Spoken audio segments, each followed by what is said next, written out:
ఇది కేవలం సమాచారంగా మాత్రమే భావించండి. వైద్య నిపుణులను సంప్రదించండి.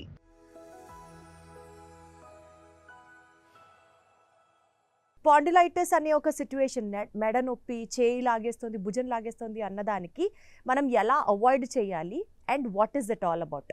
ఈ మెడ నొప్పి లేదా నడుము నొప్పి అని వచ్చే వాళ్ళకి కొన్ని like this is how I look into it. వాళ్ళకి కొన్ని స్పెసిఫిక్ హిస్టరీలో భాగంగా మళ్ళీ వాళ్ళని కొన్ని స్పెసిఫిక్ క్వశ్చన్స్ అడుగుతాము.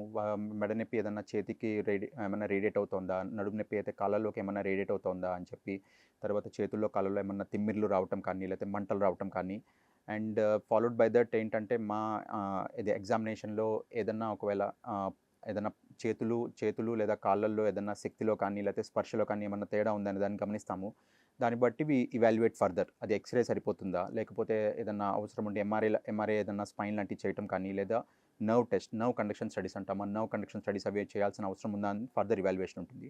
దాన్ని బట్టి we get further information and we treat them accordingly. Neurological problems అన్నీ కూడా ఏజ్ వైజ్ వచ్చే ప్రాబ్లమ్స్గానే చూడాలంటారా సార్ వాటిని? ఆర్ ఇప్పుడు ఇందాక నేను అన్నట్లు యంగర్ ఏజ్లో కూడా ఇలాంటి ప్రాబ్లమ్స్ స్టార్ట్ అయ్యే అవకాశాలు ఇప్పుడున్న జనరేషన్లో ఎక్కువ కనిపిస్తున్నాయా? న్యూరలాజికల్ ప్రాబ్లమ్స్ ఇప్పుడు యంగర్ జనరేషన్లో మేజర్గా ఈ స్ట్రెస్, దీనివల్ల ఒకటి వర్క్ స్ట్రెస్ కానీ, లేకపోతే ఏంటంటే ఇప్పుడు ఇంకొకటి ఈ మొబైల్ తర్వాత ఎలక్ట్రానిక్ గ్యాడ్జెట్స్ వాడటం ఒకటి ఎక్కువైంది. అండ్ ఈ ఓటీటీ యాప్స్ వీటి వల్ల కూడా ఏంటంటే people are addicted to their mobile and they are sleeping less, and work పరంగా లేకపోతే ట్రావెల్ పరంగా కూడా స్ట్రెస్ ఒకటి హై లెవెల్స్లో ఉంటుంది. వీటన్నిటి వల్ల కూడా మైండ్ అండ్ బాడీ మీద ఎఫెక్ట్ ఉంటుంది. సార్ మనం కూర్చునే పోస్చర్ బట్టి కూడా న్యూరలాజికల్ పెయిన్స్ వస్తాయి అని అంటారు, అది ఎంతవరకు కరెక్ట్ సార్?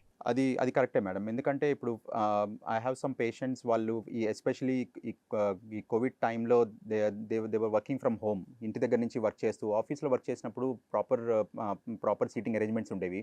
ఇంటి దగ్గర వర్క్ చేసినప్పుడు మంచం మీద కూర్చుని వర్క్ చేయటము, అండ్ తర్వాత ఏంటంటే మెడని ఇట్లా న్యూట్రల్ పొజిషన్లో కాకుండా ఇట్లా కిందకి కానీ లేకపోతే ఇట్లా పైకి పెట్టి ఫోన్లో చేసిన తర్వాత ఇంతే కదా సార్, రీల్స్ చూసుకుంటూ ఇదే పొజిషన్లో ఉంటాం ఎప్పుడు, ఇలా పెట్టుకొని ఎవరని చూడం కదా సార్.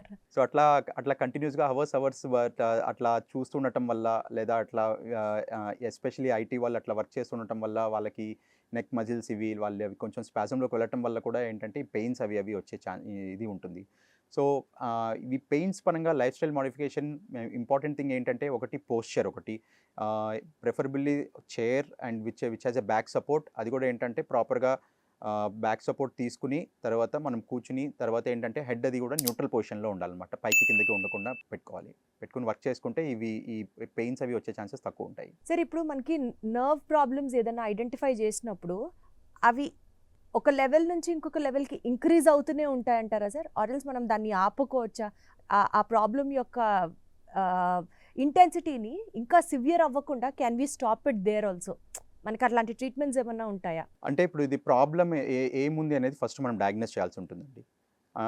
ఇది ఫర్ ఎగ్జాంపుల్ మీరు ఇందాక అన్నట్టు ఫర్ ఎగ్జాంపుల్ ఏదన్నా ఇప్పుడు ఒక పేషెంట్ ఒకవేళ నెక్ పెయిన్ వస్తుంది, బ్యాక్ పెయిన్ వస్తుంది, వాళ్ళ పోస్చర్ అది సరిగ్గా లేదనుకోండి, and then we can give ఒక short course of pain relief medications as well as ఏంటంటే లైఫ్ స్టైల్ మోడిఫికేషన్లో భాగంగా ఏంటంటే ఈ పోస్చర్ అడ్జస్ట్మెంట్ అది చేసిన తర్వాత వాళ్ళకి పెయిన్ తగ్గిపోయింది అనుకోండి అండ్ ఎగ్జామినేషన్ అది నార్మలే ఉంటే we don't need to do anything for that.